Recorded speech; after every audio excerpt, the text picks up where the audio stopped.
Have you ever finished a trading day where you took 20 positions, your account is in the red, and you can't actually remember why you entered half of them? That is overtrading. It is the quietest and most efficient way to blow your accounts. Today, we aren't just defining what overtrading is, we are looking at the specific types, the biological why behind them, and most importantly, how to rewire our brains to stop it. Welcome back to my honest trading journey. I'm Jochen, 57 years old, and I'm starting my second career as a day trader.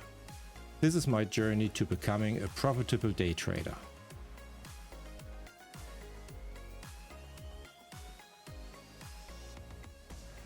Simply put, overtrading is trading outside of our statistical edge. It is choosing quantity over quality. It happens when the urge to do something becomes stronger than your respect for your rules. I've noticed that overtrading often starts very subtly. One extra trade here, then another one there, and suddenly the trading day becomes chaotic. But overtrading doesn't always look the same. To fix it, we first have to identify which version is attacking you. First, the revenge trading. That's the most common.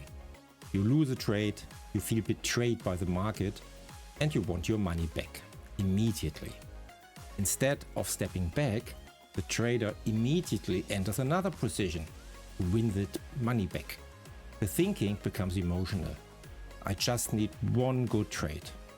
But very often this leads to another loss, and sometimes another one, and another one. This happens to me all the time. This is my biggest enemy. This is your subconscious brain taking over the wheel. You aren't trading in analysis anymore. You are trading your anger. Second type is the boredom trading. Day trading involves a lot of waiting. But waiting can be very uncomfortable, especially when the market is slow. So we start forcing trades just to feel active, not because the setup is good. You start inventing setups simply because doing nothing feels wrong. In my corporate life, I always had something to do, show action, drive project, but not doing nothing. But remember, in trading, you aren't paid for your attendance, you are paid for your discipline. Number third is a winning streak overtrading. This one surprised me honestly. Overtrading can also happen after very successful trades. When several trades work out well, your confidence increases, sometimes too much. The traders start thinking, this market is easy today, I figured it out, and suddenly the position size increases, or more trades are taken than usual. Often this is when discipline slowly disappears. And number four is the undercapitalized overtrading. That's a subtle one. You might not trade too often, but your trade too big because your account is too small for your goals. You use excessive leverage.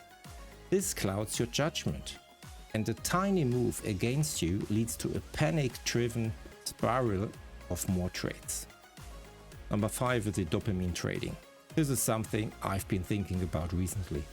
When a trade goes well, the brain releases dopamine, a reward chemical. It feels good, and the brain wants that feeling again and again. So the trader looks for the next trade immediately, another opportunity, another win. And this can slowly turn trading into something that feels almost like a reward loop. Why is it so hard to stop this? Because our brains are wired for action. Every click of the mouse releases a small hit of dopamine. We get addicted to the uncertainty, the maybe this time feeling. Your brain confuses the activity of clicking with the progress of making money. But in the market, activity is often the enemy of profit. The market is always moving. Charts are consistently changing. There's always another candle, another breakout, another possible entry. And this creates the illusion that opportunities are everywhere. But in reality, good setups are much rarer. Humans are not good at waiting, and trading rewards patience. But patience is psychologically difficult. Our brains are wired for action. So sitting still while watching charts can feel very uncomfortable. And that discomfort often leads to unnecessary trades. And losses, they create frustration. Wins create excitement. Both emotions can lead to impulsive decisions. In both cases, the trader starts acting instead of following the plan. So, how do we solve this? I am myself still learning this myself, but a few things seem to help. First, define the maximum trades per day. One rule I'm experimenting with is setting a maximum number of trades per day. For me, it is 3 trades. After that, the trading session is over. No exceptions. Number 2 is no trades in the first 15 minutes of the New York Open.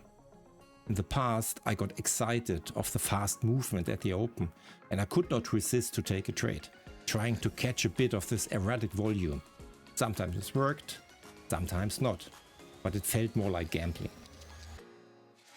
Number 3, take breaks after trades. After a trade, especially a losing one, it can help to step away from the screen for a few minutes. Right now my rule is 10 minutes. Just resetting emotionally can prevent impulsive entries. Number 4 is mark out my areas of interest before entering. I need to learn that most of the trading is waiting. This might be the hardest lesson for me. Good trading is often boring. The best traders are not the ones who trade the most. They are the ones who wait the most. In order to achieve this, I highlight area of interest on the chart before trading.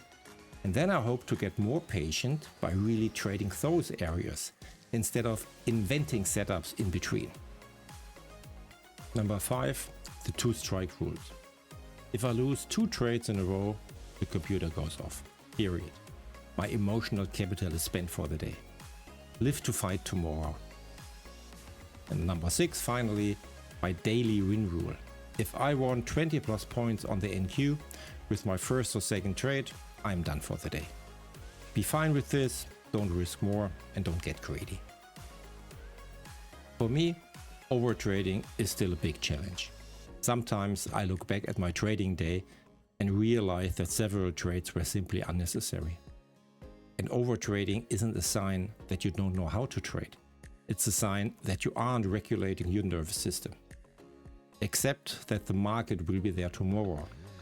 Your capital might not be if you don't stop today. Professional traders are paid for their patience and risk management and not their activity level. You need fewer but better decisions. And trading is emotionally exhausting.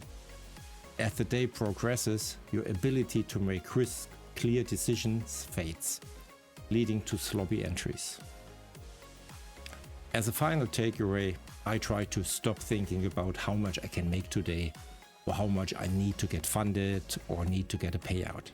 Instead, I should focus on what setups I can take that will keep me disciplined. Professionalism in trading is about being selective, not about being busy.